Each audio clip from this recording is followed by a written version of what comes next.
In today's video, we will be discussing common general pool and billiard terms.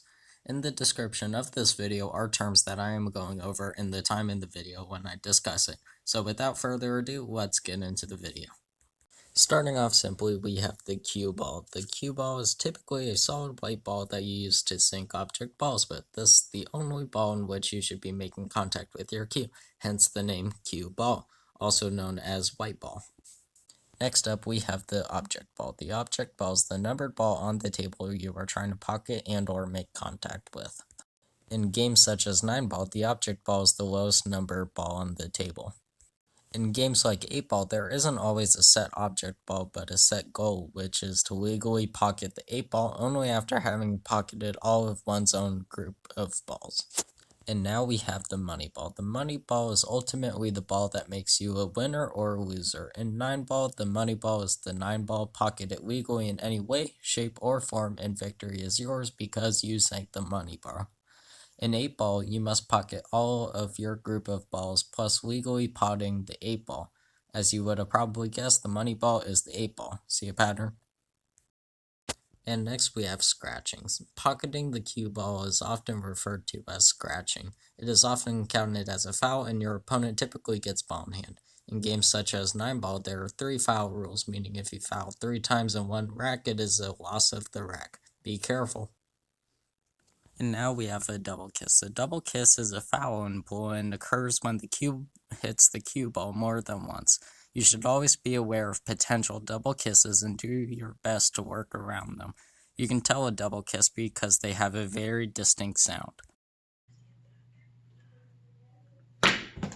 When in doubt if a shot is a double kiss or not, ask yourself, did the cue ball hesitate before rolling forward? If it is a no, it was a double kiss. Watch how in this clip, the cue ball does not hesitate before rolling forward. And next we have a foul. A foul in pool varies by game. The number of fouls allowed in a rack also vary by game.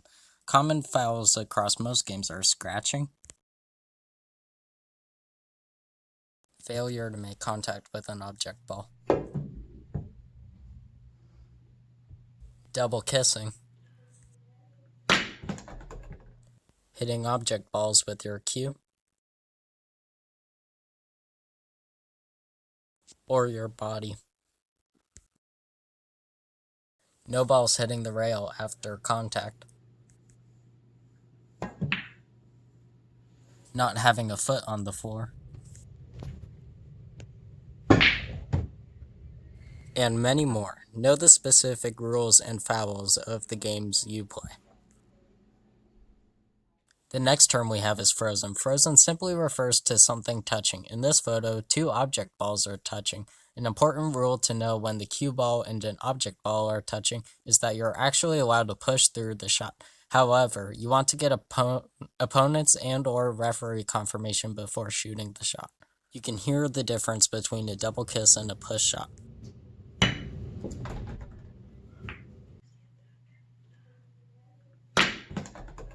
And now we have a miscue. A miscue is basically a shot in which the player's cue strikes the ball improperly. In other words, it's pretty much when the cue's tip does not grip the cue ball and it slides off the ball in the opposite direction of which it was hit. This can be caused from a lack of chalk, too much spin on the cue ball, or possibly even a bad stroke. These never sound good and can be very damaging to your tip. Always be sure to chalk up.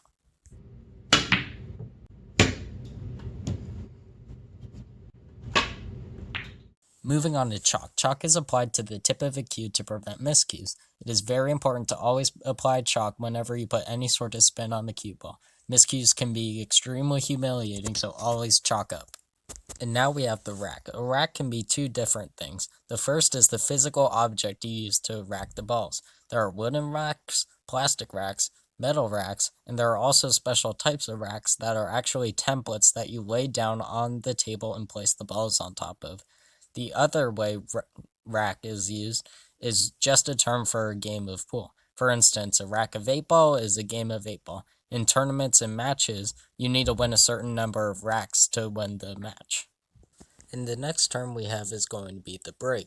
The break is typically the opening shot of a game, which scatters the balls across the table. Rules for breaking vary and racks for breaking look different with each game, so keep that in mind. An 8-ball break is extremely different from a straight pool break, so you just have to know your game.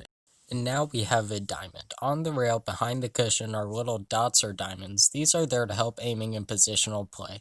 They divide the table into a grid. Now they're a little hard to see on my table, so I went through and I circled them and put little dots there to make them stand out. Connect the dots and you get a grid. Now we have the tangent line. The tangent line is the natural 90-degree angle the cue ball will travel after making contact with the object ball.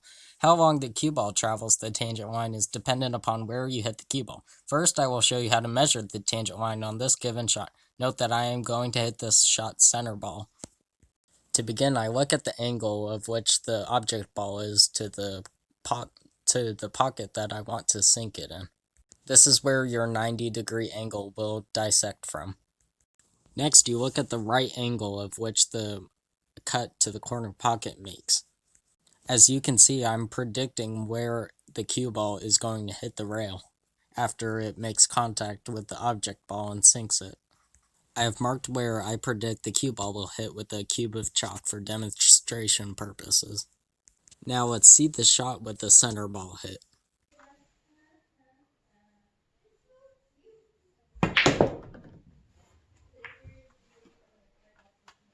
As you can see with the center ball hit, it hit the exact spot on the rail that I had found using the 90-degree angle.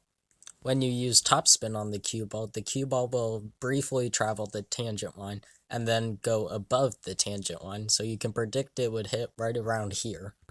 When you have bottom spin, it's going to briefly travel the tangent line and then roll back behind the tangent line, and so it might hit around here or not at all. It just roll back. Depending on your cloth, you might get really good rollback, or you might not get hardly any rollback like mine. It all just depends on your table and your felt. So bottom spin is a variant with each table and with each felt that you play on. Now we're moving on to the bridge. The bridge is a device that allows you to extend your stroke and comes in many different forms. The one that you will probably see the most often in bars and pool halls is the classic bridge. As you can see here, mine is silver, and yeah. The other type of bridge that I own is called a Moosehead bridge. This one allows me to shoot over balls better and is my personal preference. There are also many other designs and styles such as the bat and the bullseye.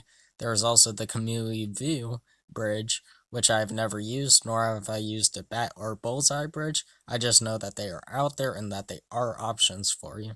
But my preference between the classic and the Moosehead bridge goes out to the Moosehead.